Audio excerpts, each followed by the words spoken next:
Good evening, my fellow Americans. Take the red pill. We're at war with the most dangerous enemy that has ever faced mankind in his long climb from the swamp to the stars. The disastrous rise of misplaced power exists. All we have built, all we have worked for, would be destroyed. There is nothing the political establishment will not do. And this nation will not be fully free until all its citizens are free. Our arms must be mighty, ready for instant action, These criminals cannot be rewarded. so that no potential aggressor may be tempted to risk his own destruction. There is a point beyond which they must not advance. They're coming after you, and I'm just standing in their way. Here I am. You and I have a rendezvous with destiny. The cost of freedom is always high. Those who had the most to lose did the least to prevent its happening. Our movement is about replacing a failed and corrupt political establishment. Well, I think it's time we ask ourselves if we still know the freedoms that were intended for us by the Founding Fathers. This is a crusade! This is a holy war against the deep state! We never wanted to be right, but yet things are all adding up to the firestorm.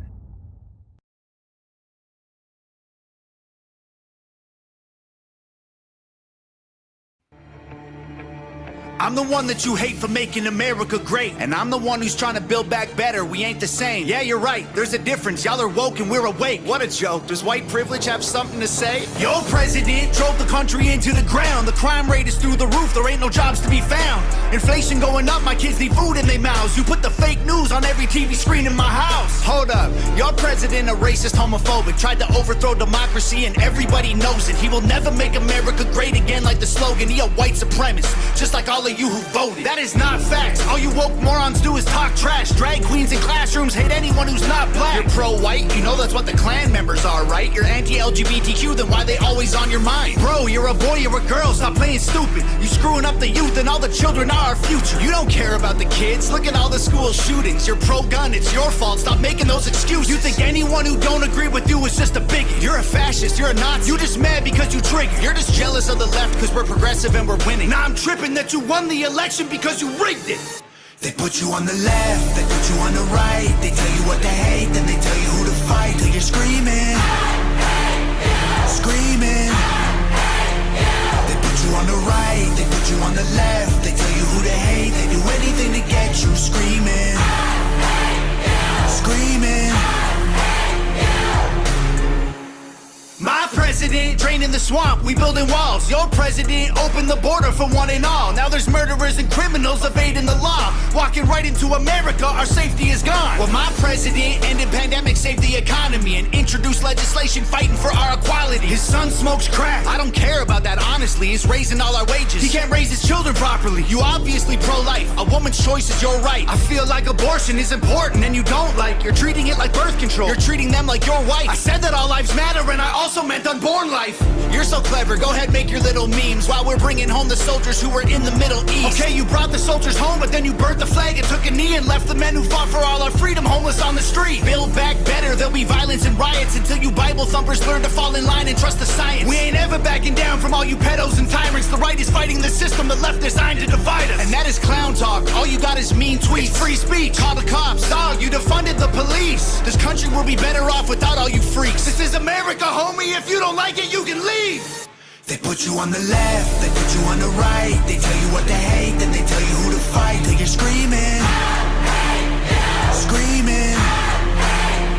They put you on the right, they put you on the left. They tell you who to hate, they do anything to get you screaming, screaming. No president will ever give a damn about the truth. It don't matter who's the winner, cause the people always lose. No president will ever break the system from inside. It's a deep state plan dividing us into sides. It don't matter if you're left, right, black, white, red, blue, conservative or liberal, rich, poor, me, you, Republican or Democrat, old, young, mean, cool. They promise us our freedom, but then all we get is free doom. They put you on the left, they put you on the right. They tell you what to hate, then they tell you who to fight. Till you're screaming, screaming. They put you on the right, they put you on the left. They tell you who to hate, they do anything to get you screaming, screaming.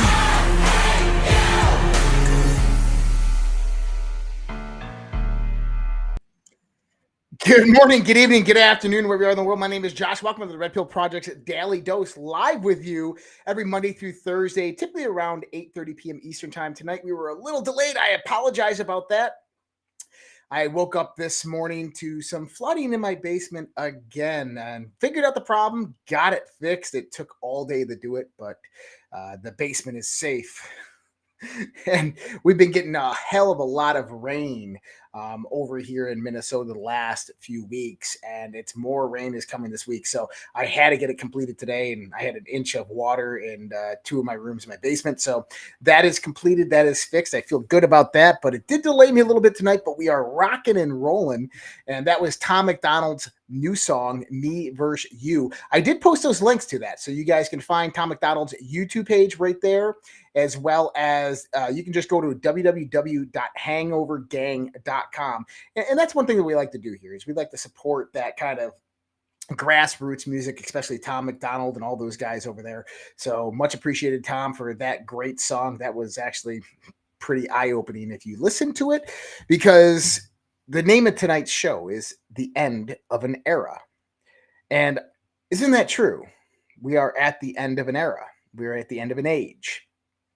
And what Tom was talking about there was the precipice. Would have been a great name for that show. The precipice, where everybody begins to wake up and we no longer align towards ideologies that have been constructed, but instead we see things differently. We see things more towards the object of humanity. We see more towards the things of a better life for all of us in any way, shape, or form. So maybe a little bit about what we're going to talk about tonight. We're going to get started here, though, with Nostradamus. The Indian astrologer, also known as the new Nostradamus, predicts that World War III will begin tomorrow. Now, it's kind of interesting. I'm not going to lie. Kind of interesting that things have escalated to where they have, and we have kind of the new Cuban Missile Crisis standoff that is happening just south of Florida over by Cuba with the Russian nuclear submarine. From what I gather, there's two more Russian nuclear submarines in the Atlantic, most likely off the coast of Washington, D.C. and Virginia area. We know that there was some P-8 Poseidons out there about a week and a half ago, searching that vicinity, and clear indication that they are looking for other submarines, and they had detected some, but they were unidentified. But just know they're most likely Russian. I don't believe that they are Chinese at this moment. China is going to consolidate its assets, military assets, more around the Taiwan area, because we do believe that they're getting to do something big over in that area. But the Indian astrologer known as the new Nostradamus predicts that World War III will begin tomorrow.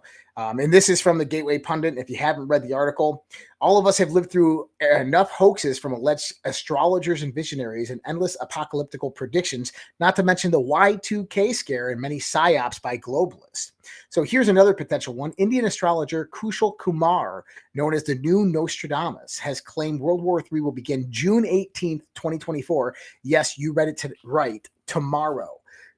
What makes this notable, apart from the usual pseudo-esoteric thrash content, is there is indeed a heightened danger that endless military escalations around the globe may lead to World War III. But tomorrow, Kumar says it's the planetary alignments. Now, this is interesting because I agree with Kumar to a certain degree that there are certain alignments, solar and lunar stages, as well as planetary alignments, that these globalists and elitists who are cultists, tend to organize global events around. So speaking to the Daily Star, Kumar said, now Tuesday, the 18th June 2024 has the strongest planetary stimulus to trigger World War III, although 10 and 29 June may have a say as well. Obviously, 10 June was when actually Russia started going into Cuba. Expressing concern, Kumar warned, it may be observed here that predictive alert for better care and appropriate strategy involves a careful and serious interpretation of planetary impacts, while unintended human error or slip cannot be ruled out entirely. Despite the false predictions, Kumar is now confident that he sees June 18 as having the greatest potential for conflict initiation, while also mentioning June 29th as a possible date. Now, we have predicted this before, almost down to the hour of the U.S. retaliation against Iran. Because of the moon cycles, and these people, they typically align things towards the moon cycles. Never really seen too many of them aligned to planetary alignments, because planetary alignments are completely arbitrary to the planet Earth and not the solar system itself. So in my vision, they're not as significant, but we could see potentially something escalating here in the next 2 weeks. And so it's kind of interesting that Kumar comes out and predicts that, but being aligned with planetary alignments and various different astrological alignments makes a lot of sense to what he's actually saying. So I do agree that I don't know if World War III is going to start, but I think that some type of conflict, because we actually have called this over the last few weeks, that there is going to be some type of conflict or standstill south of Florida in the Cuba area with Russia and the United States navies coming in the next couple of weeks. I don't know if it's going to be tomorrow. I doubt it, but hey, if it is tomorrow, that would be mind-blowing. But we are headed towards World War III, and we're seeing indications of this just about everywhere. When we start looking at what's happening specifically in Eastern Europe, the move towards getting military assets readied for a war in Eastern Europe, particularly over on the Russian border. We'll talk a little bit about more of that and the NATO movements and a few other things that are going on with the BRICS nations. And we'll talk about the BRICS and the NATO kind of access and allies, what's actually happening there. As we've kind of talked about for the last 5 years on this show, discussing what I call the firestorm event. Okay, let's jump into this. It begins. Kansas, the state of Kansas, has sued Pfizer. The state alleges the company knew of serious adverse events, yet marketed COVID-19 vaccines as safe. This is a huge step. And now we have Florida and now Kansas. So Kansas Attorney General Chris Kobash announced Monday he is suing pharmaceutical giant Pfizer for misleading Kansas residents about the safety and efficacy of COVID-19 vaccines. During a press conference in Topeka alongside Deputy Attorney General Fran Oline and Assistant Attorneys General Kaylee Schrader and Melanie Jack, Kobash detailed the allegations lodged against Pfizer. Pfizer made multiple misleading statements to deceive the public about its vaccine at a time when Americans needed the truth, said Kobash. The complaint lodged today in Thomas County District Court accuses Pfizer of misleading Kansans about the vaccine's risk, including potential harm to pregnant women and the risk of myocarditis. The suit further alleges that Pfizer falsely claimed its vaccine was effective against COVID variants, despite evidence to the contrary. Pfizer is also accused of suggesting its vaccine prevented COVID-19 transmission, despite admitting it had not studied whether the vaccine halted transmission. So the state of Kansas outlines several specific allegations in the lawsuit. They are as follows. This is the state of Kansas lawsuit against Pfizer that was filed today. Pfizer misled the public that it had a safe and effective COVID-19 vaccine. 2, Pfizer said COVID-19 vaccine was safe even though they knew COVID-19 vaccine was connected to severe adverse events, including myocarditis and pericarditis, failed pregnancies, and death. Pfizer concealed this critical safety information from the public. Number 3, Pfizer said its COVID-19 vaccine was effective even though it knew its COVID-19 vaccine waned over time and did not protect against COVID-19 variants. Pfizer concealed this critical effectiveness information from the public. 4, Pfizer said its COVID-19 vaccine would prevent transmission of COVID-19 even though it knew it never studied the effect of the vaccine on transmission of COVID-19. 5, to keep the public from learning the truth, Pfizer worked to censor speech on social media that questioned Pfizer's claims about COVID-19 vaccine. 6, Pfizer's misrepresentation of a safe and effective vaccine resulted in a record company revenue of approximately $75 billion from COVID-19 vaccine sales in just 2 years.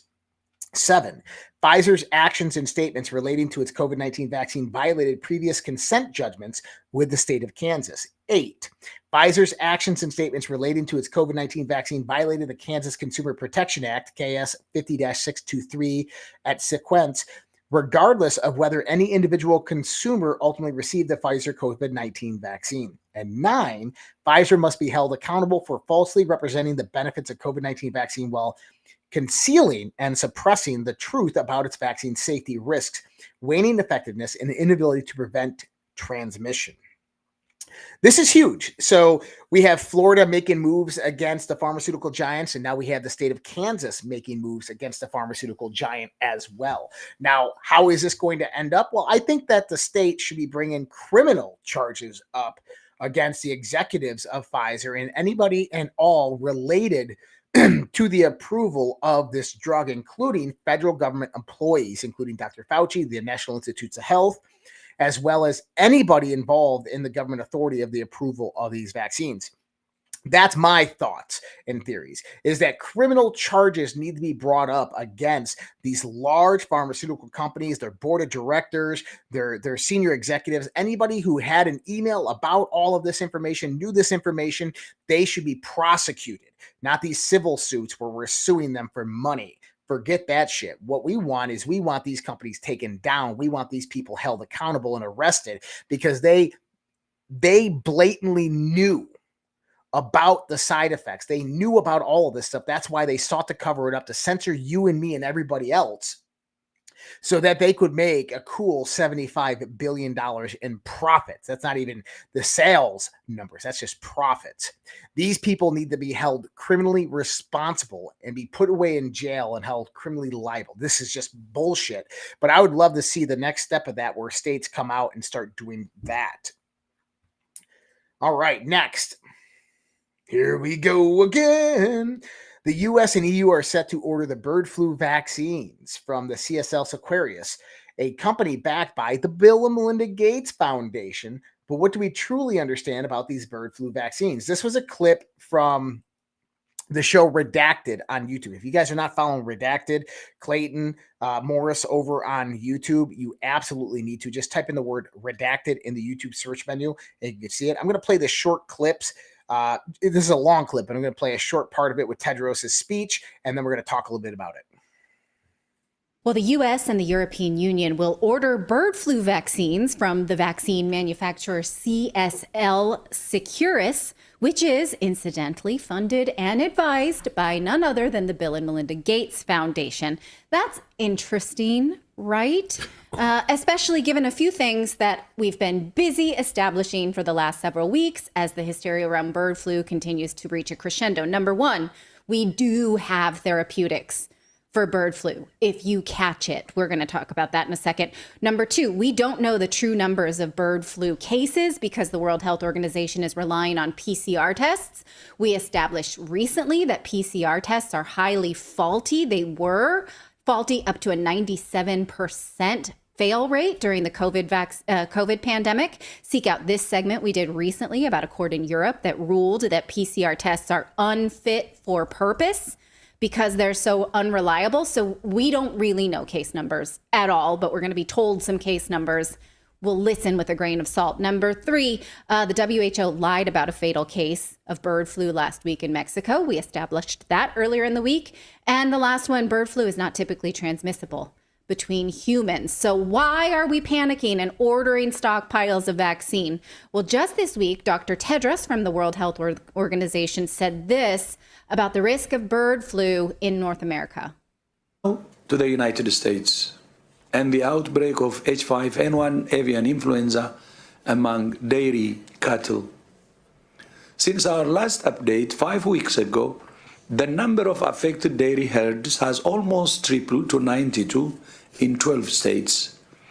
The number of human cases has increased from 1 to 3, and the number of people being monitored has more than doubled to 500.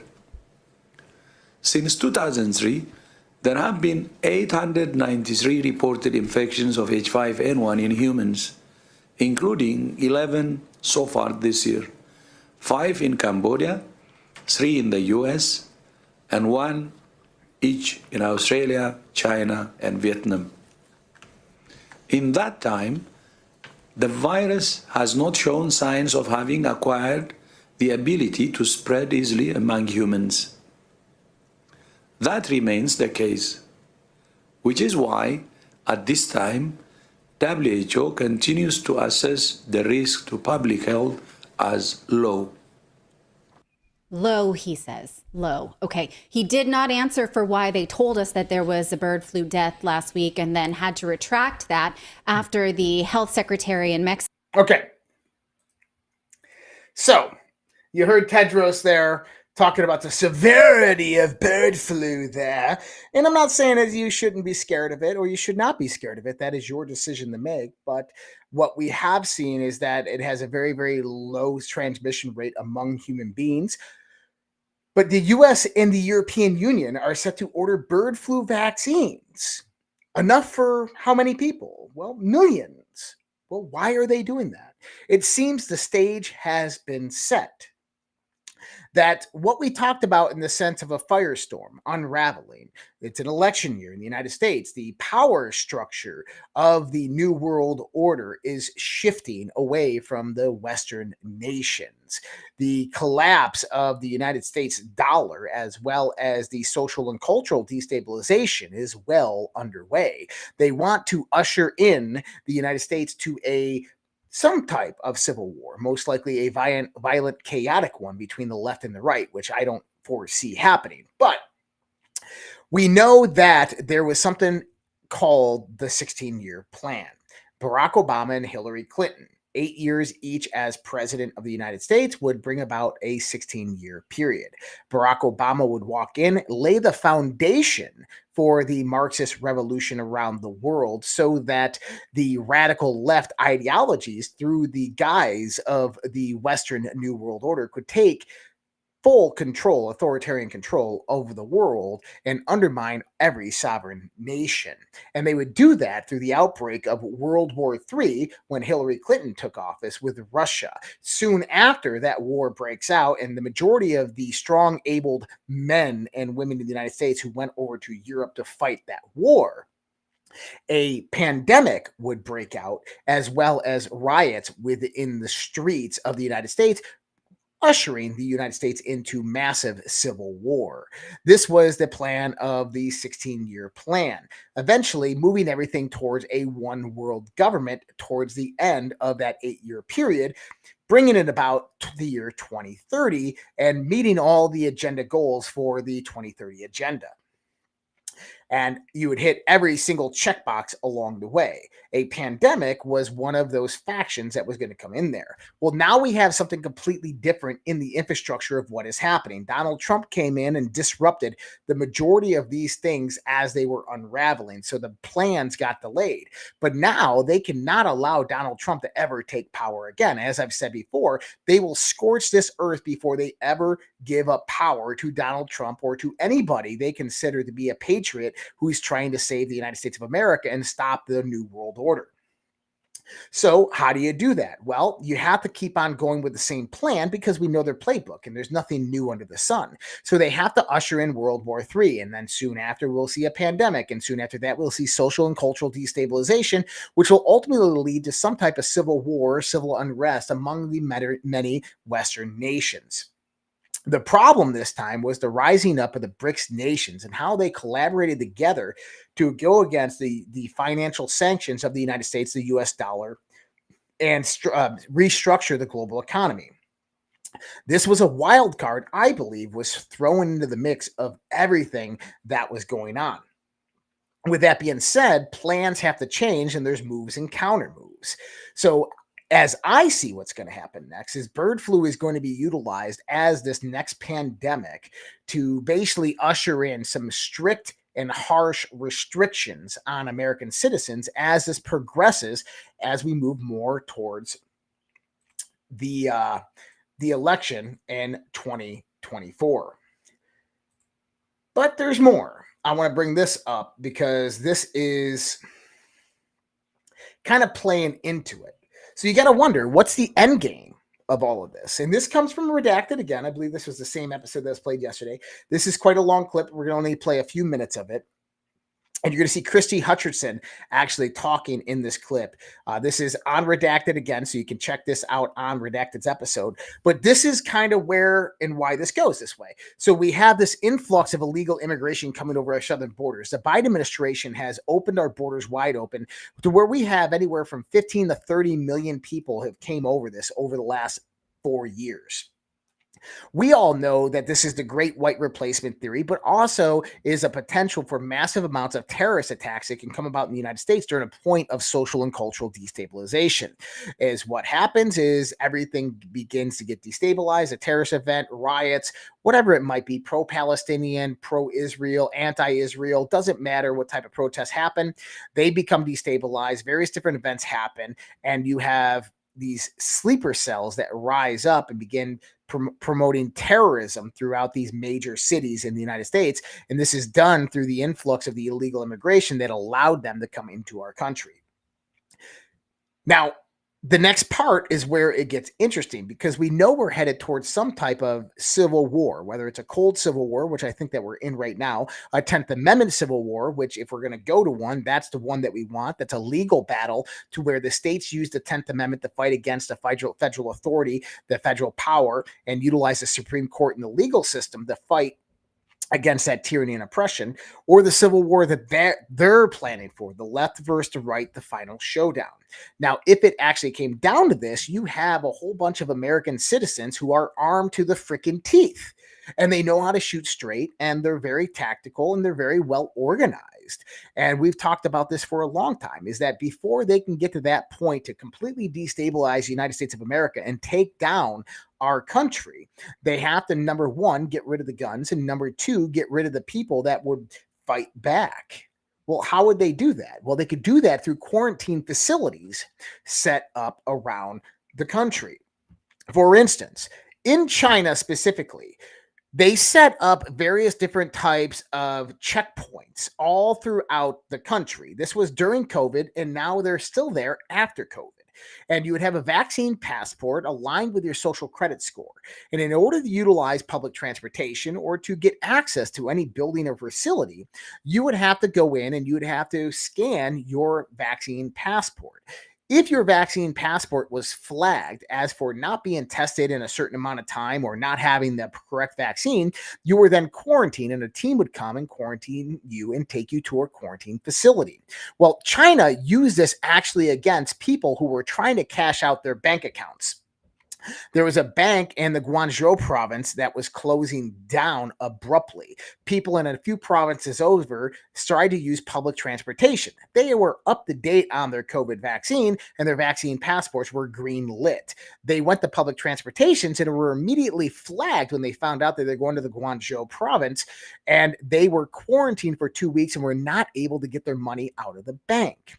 Now, this is another way that the state or the federal authority can stop and censor you or even impede you from going out there and expressing your rights and your freedoms. We could potentially see a system like that installed. Now, in Nazi Germany, we know for certain is, number one, is they took away the guns first, but the concentration camps were one of the last steps that happened, and that happened in the midst of all the chaos. Listen to this clip, and then we'll talk a little bit more about what's actually going on. I have a saying on this show, the conspiracy theories are just 6-month spoiler alerts for what's to come. And there's no shame in raising these questions. So here's one for you. With over 30 million, upwards of 43 million illegal immigrants that have poured across the border during Biden's presidency. And the federal government is building massive facilities that can sleep tens of thousands of individuals all across the country. You probably haven't heard about these large facilities, have you? Well, why are they being built? Who are they for? We might finally have an answer. Listen. It's not for these illegals, especially let's go off the numbers that they're telling us that there really are. They're saying, 11 million? In reality, I can tell you right now, with talking to all of the agents that I've talked to, private sector, looking at the cameras and all the real data, we're over 30 plus million who've actually entered this country. Yep. And so even with that, even though that's enough to replace about 36 states population, Why would they need to continue to do that if they're trying to absorb these guys, make them productive members of our society, get them into housing, because we know that there are already housing projects being coordinated with builders, again, with our money.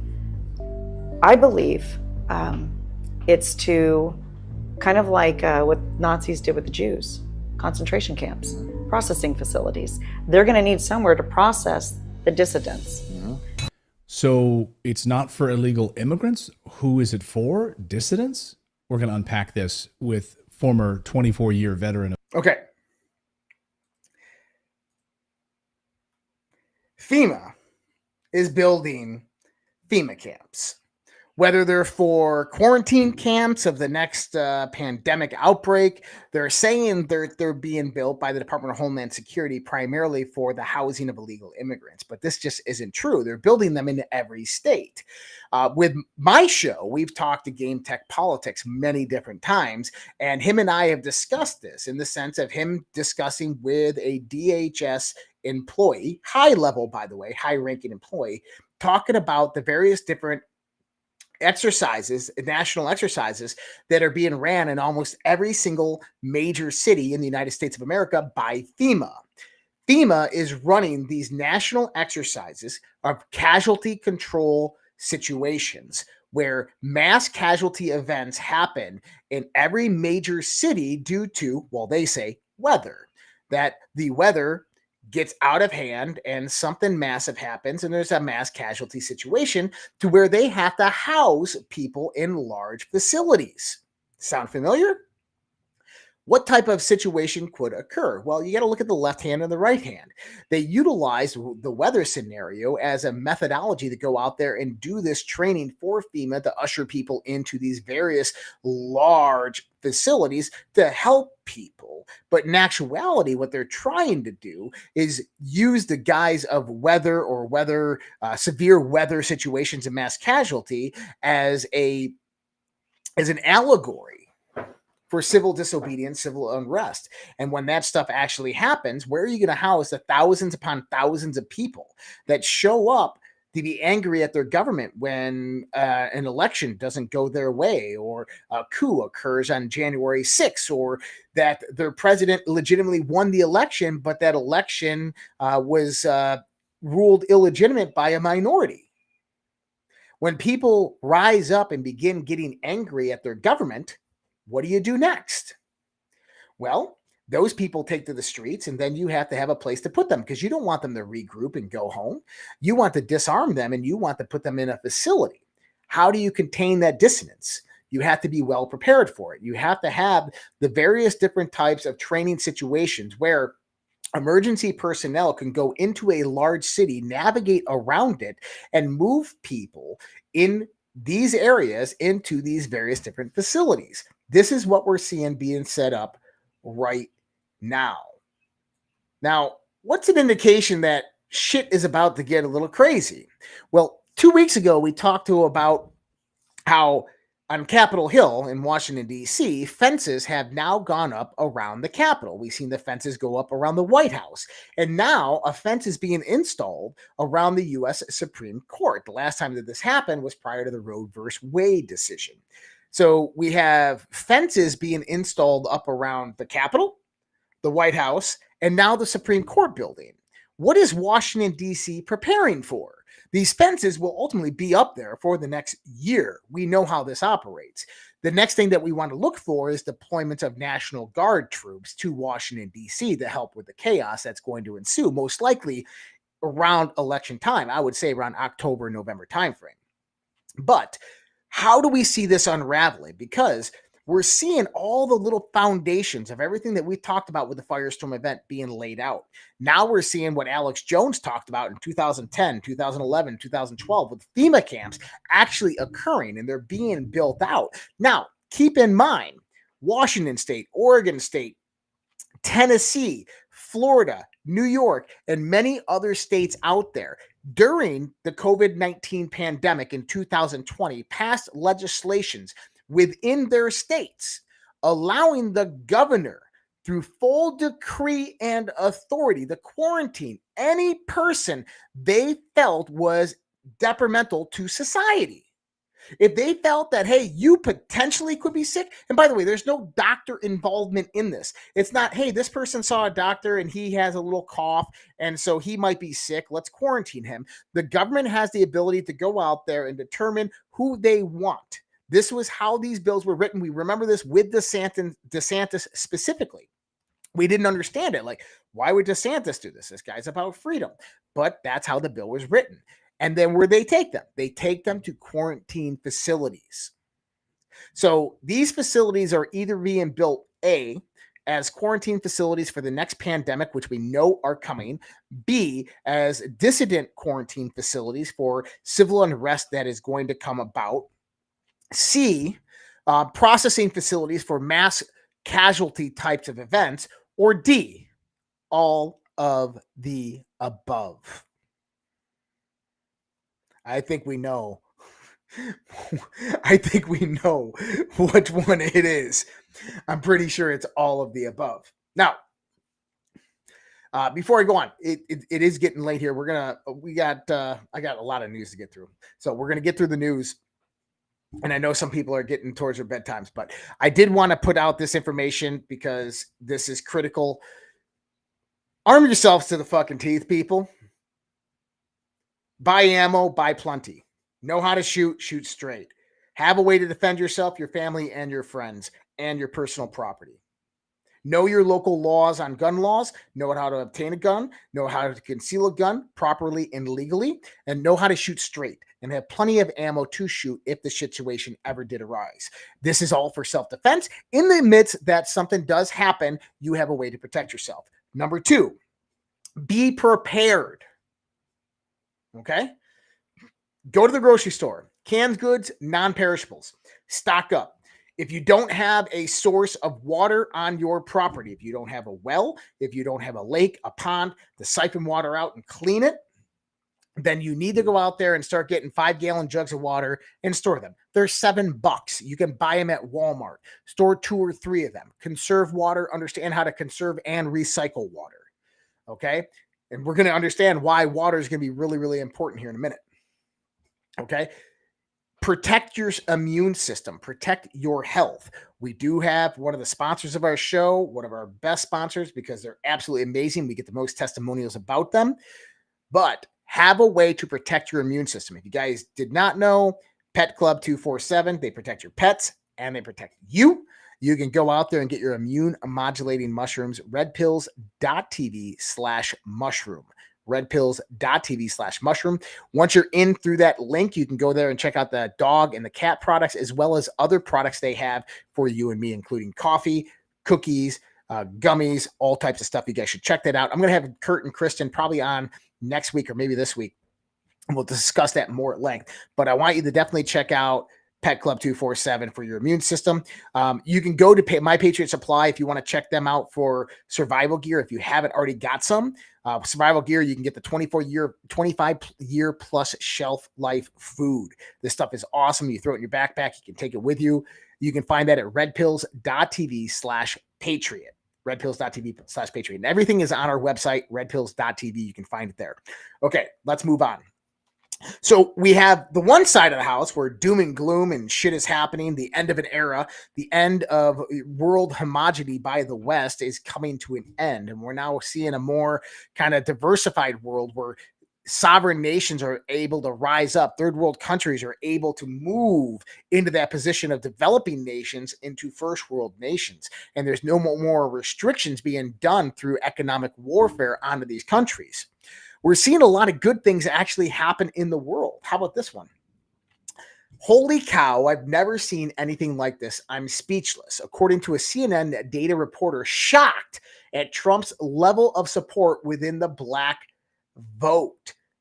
He's gained 37% or 37 points between 2020 to 2004. Let's watch this clip and listen to what CNN has to say.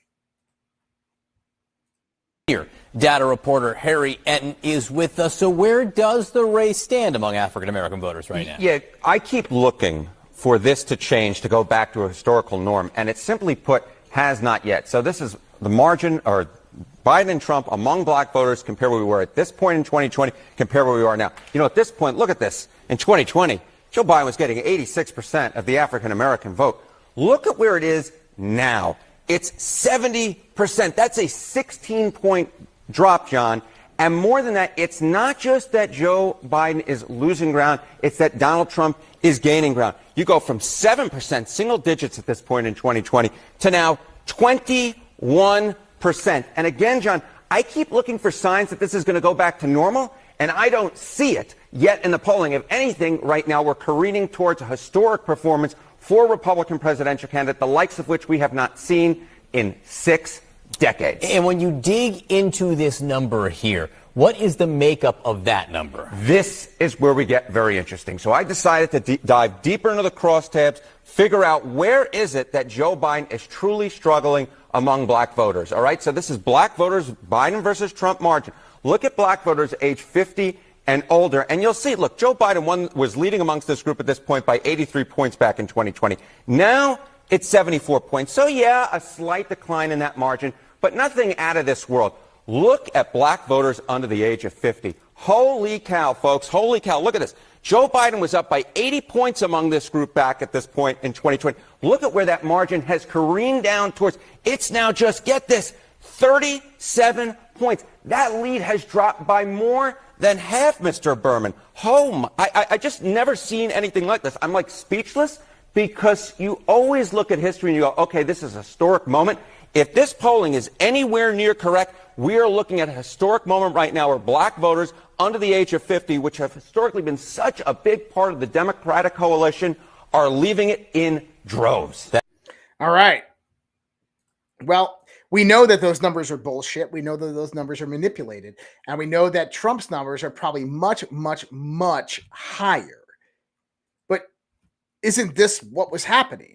Isn't this one of the main reasons for the mass influx of illegal immigrants over the southern border? Over, Christy Hutcherson said over 30 million that could fill up almost 8 states. If that's truly the case, then this is the new Democrat voter roll that they're bringing in, because they're losing the black vote significantly, because the way of life and the quality of life for a lot of various different minority families in the United States has increased massively because of Donald Trump 2017 to 2020. And these people are not blind. They see through the bullshit. They're no longer listening to CNN or mainstream media. They're no longer listening to Hollywood or various different media moguls. Instead, they're listening to people like you and me. They're watching social media. We got social influencers now within the minority community that are rising up, that are promoting the message of Donald Trump. So we are seeing a massive transition. We are seeing the precipice being formed right now. And one of the main reasons why that is not because of anything Donald Trump did, but it goes back to a very, very famous quote within our circles, is you can't tell the people, you have to show them. And you needed the 4 years of Joe Biden, to show people. Let's listen to what Joe Biden had to say about this to the people publicly.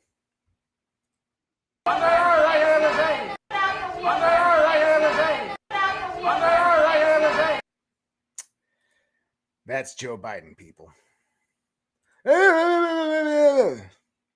So, interesting enough, we just saw Joe Biden attend a campaign rally with former President Barack Obama this last weekend, where he looked lost and dazed on stage, just zoning off, and Barack Obama had to go grab his hand and kind of guide him off stage.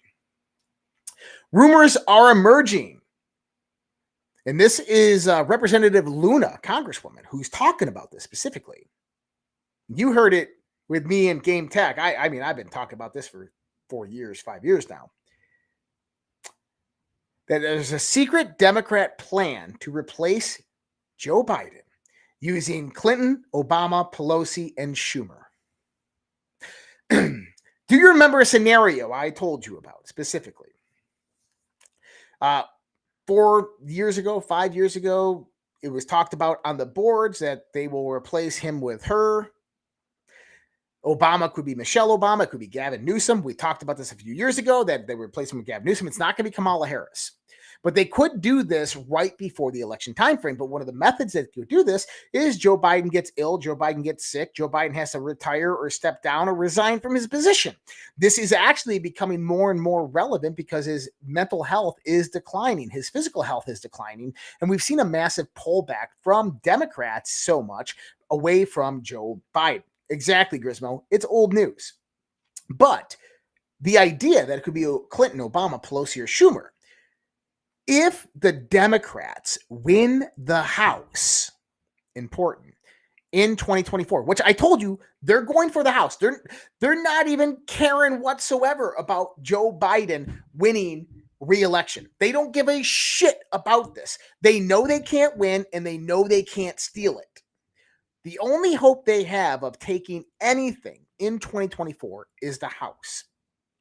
A few months ago, Matt Gaetz talked about how 16 Rhino Republicans are going to be retiring from Congress this year, and that they took DNC PAC money right before their decision to step down. These are 16 contested seats with a high probability that they could turn Democrat after the long-running Republicans leave those seats.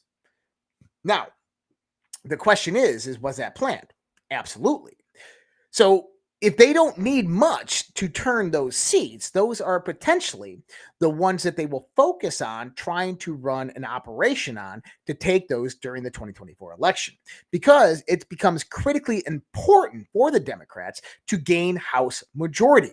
Because if they have House majority, the new Congress gets established on January 3rd, 2025. 3 days before the certification of the election results by Congress. Actually, the state certification of election results are certified on December 16th. 45 days later is when it's set in stone and you can voice your grievances. And that would be January 6th, 2025. On that day, the new Congress goes in there and has the ability to send the election results of the general presidential election back to the states.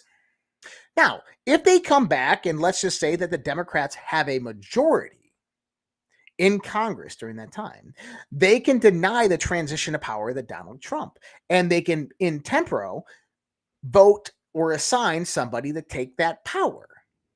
Obama, Clinton, Newsom, Pelosi, Schumer. This is how they're going to do it. It's not going to be a swapperoo before the election. It's going to be done December and January of this year and next. It's going to be done this way if they take the House, which I think they're going to take the House. We know how they do it. We know the methodologies that they're going to use. This is the best chance that they have to save face and retain power and not go through a peaceful transition of power to Donald Trump. They can stall this transition to Donald Trump just by taking control of Congress. And that's what they're going to do. And then what happens when they push the election results back to the states is they can go out there and they can vote anybody they want in that position to take over the transition of power. And it will be a Barack Obama, probably a former president. It'll be Hillary Clinton. It'll be Pelosi or Schumer. It'll be Michelle Obama. I don't know what's going to happen. I'm not the next Nostradamus, but I think we've been fairly accurate in what we've been talking about. And so I think that this is the most likely situation that we can see coming out. So on November 5th, we have to watch specifically the House elections and watch how those are going, because those are going to be the ones that are less contested and less viewed at. And those 16 House seats, all they need is 8 of them to flip. So pay attention to that. It's now making mainstream media news. The water war, been talking about this, is looming between Mexico and the U.S. Look, I didn't say it. Wait, I did say it. I've been saying it for years. I've been saying that water wars are coming, 2025. Now CNN's saying it. The water war is looming between Mexico and the U.S. Neither side will win. Under an 80-year-old treaty, the United States and Mexico share waters from the Colorado River and the Rio Grande, respectively. In the grip of severe drought and searing temperatures, Mexico has fallen far behind in deliveries, putting the country's ability to meet its obligations in serious doubt. Some politicians say they cannot give what they do not have. Water wars are coming about. I've talked a lot about the Colorado River because I lived in Colorado for a long time, and we watched how some certain family foundation took in grant money from the federal government, billions of dollars, to fund their home office and special projects. At the same time, was bottling up water and sending it over to Dubai and UAE and Saudi Arabia. Well, that's what they were doing. Either way, we talked about how Mexico City is facing a water crisis by the end of this month, not because of the supply, but because of the policies and regulations. We are headed towards water wars. This is something to be very, very cautious about and to get yourself ready for. If you have the ability to go out and buy an acre of land and tap a well, do it. I highly recommend it. If you live in the city or in an apartment and you have $1,000 to go spend on an acre of land and then find someone to help you find the water table and tap a well, do it. Water is going to become incredibly scarce in the next coming years because they're going to make it scarce. But guess what? You have oceans of fresh water under your feet. Just ask my basement. Quite literally. You have oceans of fresh water under your feet. And you can tap into it. If you own the land, you can tap into it. Just remember that. Joe Biden depleted the oil reserves to artificially lower gas prices months before the election. We talked about this. 3 weeks ago, Joe Biden released 1 million barrels from the Strategic Petroleum Reserve to artificially reduce gas prices. That temporary relief is really good on the consumer, but is hurtful towards the United States' national security. Not only that, as a lot of those millions of barrels were sold overseas to China and other countries. The problem is that we are down to 16 days of the Strategic Petroleum Reserve, which means that if all international gas shipments were shut off, oil shipments were shut off, we would have 16 days before we ran out of energy here in the United States of America. This is another crisis that is brewing that people need to be weary about. We have water wars and an energy crisis. Former CIA chief warns of a serious terrorist attack is coming to the United States. This is like the 7th time we've heard A.G. Garland talk about this. We've heard the director of the FBI, Wray, talk about this. We've heard acting director of the CIA, Burns, talk about this. Now we're seeing Michael Morrell, former director of the CIA, talking about this now, that there is a serious threat to the United States through terrorist attacks. And that comes because of the open borders and the amount of influx of radical Islamic terrorists that have come over from Northern Africa, Middle East, and so forth, and military-age men coming from other foreign countries. Brace yourself. I think that we're going to be moving into some type of national security state all over again. Potentially lockdowns and curfews and restrictions due to the uprising of various different types of terrorist organizations within our large cities. This could be the guys that they use to go out there and take out a lot of what they consider to be right-wing lunatics and put them into their quarantine camps. I think that that's the most extreme situation that could actually come about. But as we find, here's a topic for you. Sovereign citizens movement threatens society as modern day outlaws ignore government's legitimacy. May 2024, Oklahoma man was arrested and charged with kidnapping and murdering 2 women, becomes the 5th member of the anti-government group called God's Misfits to face such charges. With the investigation still underway, detail about God's Misfits remains scarce. The group's members may be part of a so-called sovereign citizen movement, people who believe they owe no allegiance to any government and are not required to obey laws. Not really true. The research into the sovereign citizens has found they have long been active in the U.S. and other countries. At the core of their beliefs is the denial of the government's legitimacy. They commonly do not register their vehicles, acquire driver's licenses or car insurance, and pay taxes. They pose a significant threat to the public. This is from Study Finds, which is one of the mainstream research organizations. So now we're seeing them start to target various different types of organizations and lie their asses about them, because that's not really what the sovereign citizen movement talks about.